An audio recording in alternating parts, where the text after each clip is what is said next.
జై శ్రీమన్నారాయణ.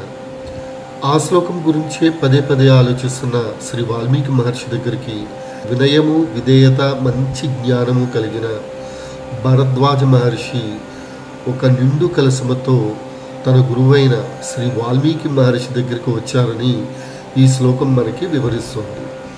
భరద్వాజ తత శిష్యో వినీత శృతివాన్ ముని కలసం పూర్ణమాదాయ పృష్ఠతో అనుజగామహ.